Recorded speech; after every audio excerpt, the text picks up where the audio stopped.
दिव्याला तेलाची गरज तो तेवत असताना असते. दिवा विझल्यावर टाकलेल्या तेलाला काहीही अर्थ राहत नाही. भास्कर जाधव यांनी हे स्टेटस ठेवलंय आणि आता त्याची खूप चर्चा होतीये, कारण स्टेटसच्या माध्यमातून भास्कर जाधव यांनी आपल्या मनातील खदखद बोलून दाखवल्याचं बोललं जातंय. मी कोणावरही नाराज नसल्याच्या त्यांच्या वक्तव्यानंतर त्यांचं हे स्टेटस चर्चेचा विषय ठरतंय.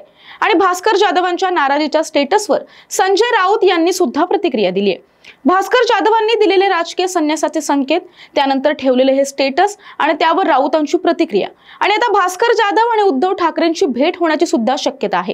कारण एका बाजूला ते म्हणतायत की मी कोणावरही नाराज नाही, आणि दुसऱ्या बाजूला असं अर्थपूर्ण स्टेटस. नेमकं काय चाललंय भास्कर जाधवांच्या मनात, या सर्व विषयावर आज आपण या व्हिडिओच्या माध्यमातून बोलणार आहोत. त्यामुळे हा व्हिडिओ शेवटपर्यंत पहा. पण त्याआधी तुम्ही चॅनलवर नवे असाल तर आधी चॅनलला सबस्क्राईब करा, व्हिडिओला लाईक करा आणि शेअर करायला सुद्धा अजिबात विसरू नका. नमस्कार, मी शुभांगी. कॅमेरा मागे आहे मनोज मांडवकर आणि तुम्ही पाहत आहात घेऊन टाक. महाराष्ट्रात उद्धव बाळासाहेब ठाकरे गटातील प्रबळ नेते एका मागोमाग एक पक्ष सोडताना पाहायला मिळत आहेत. पक्ष फुटीपासून त्यांच्या पक्षाला लागलेली गळती अजूनही थांबत नाहीये. अनेक नेते, पदाधिकारी आणि कार्यकर्त्यांनी ठाकरे गटाला सोडचिठ्ठी दिली आहे. काही दिवसांपूर्वी शिवसेना ठाकरे गटाचे उपनेते सुधाकर बडगुजर यांची पक्षातून हकालपट्टी करण्यात आली. अहिल्यानगरमधील शिवसेना ठाकरे गटाचे ज्येष्ठ नेते आणि माजी जिल्हा परिषद सदस्य संदेश कार्ले यांनीही शिवसेनेत प्रवेश केला. रत्नागिरीतील काही माजी आमदार ठाकरे गट सोडून शिवसेना शिंदे गटात प्रवेश करणार आहेत अशी चर्चा सुद्धा आहे. आणि कोकणातील राजन साळवींनी सुद्धा ठाकरेंची साथ सोडत शिंदेंचा हात धरलाय. आणि आता कोकणातील एकमेव आमदार भास्कर जाधव सुद्धा नाराज असल्याची चर्चा सुरू आहे. त्यामुळे काही दिवसांपूर्वीच त्यांनी पक्ष सोडण्याचे संकेत सुद्धा दिले आणि याला कारणही तसंच आहे.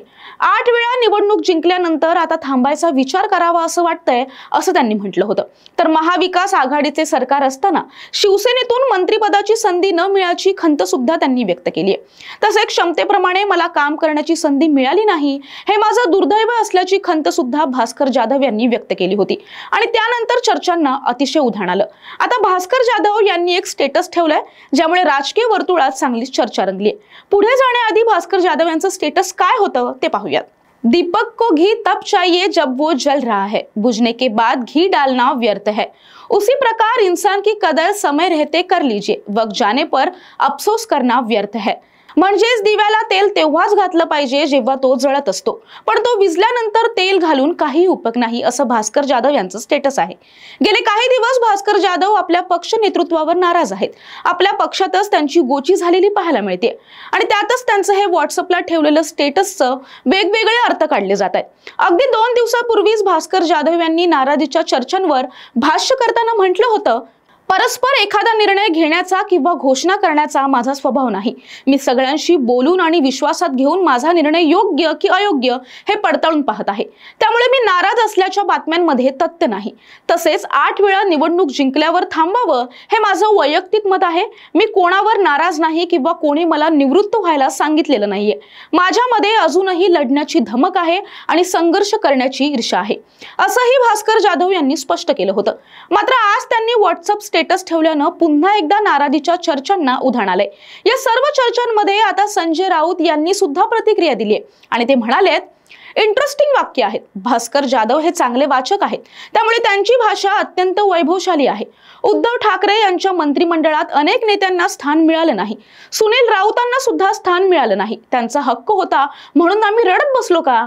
पक्षाची भूमिका आहे. सरकार आणण्यासाठी आमच्या कुटुंबाचं योगदान होतं, पण सुनील राऊतांना मंत्रिमंडळात घेतलं नाही. मोजक्या जागा असतात, 3 पक्षाचे सरकार होते. आपण समजून घेतलं पाहिजे. आमच्यापेक्षा विद्वान लोक मंत्रिमंडळात गेले आणि ते सोडून गेले.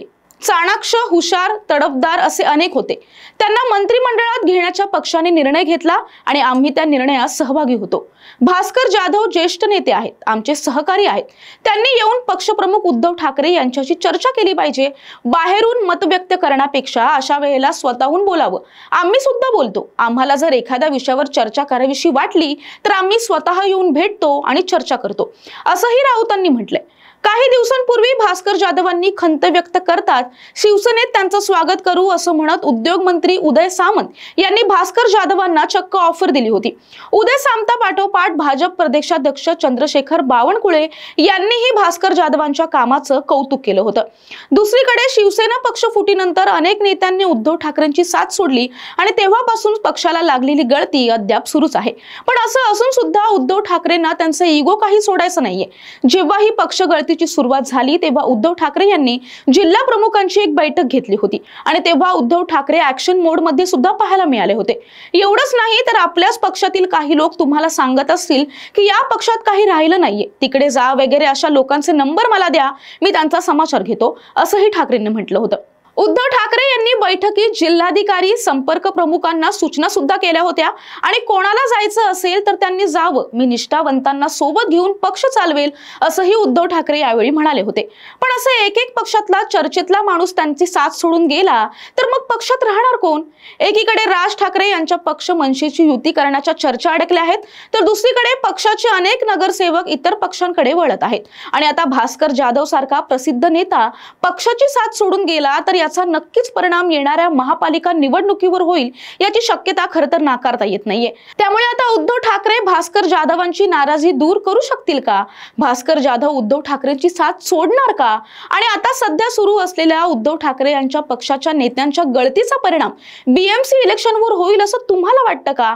तुमचं मत कमेंट करून नक्की सांगा। व्हिडिओला लाईक करा, शेअर करायला अजिबात विसरू नका आणि हा व्हिडिओ तुम्ही शेवटपर्यंत पाहिला त्याबद्दल खूप खूप धन्यवाद।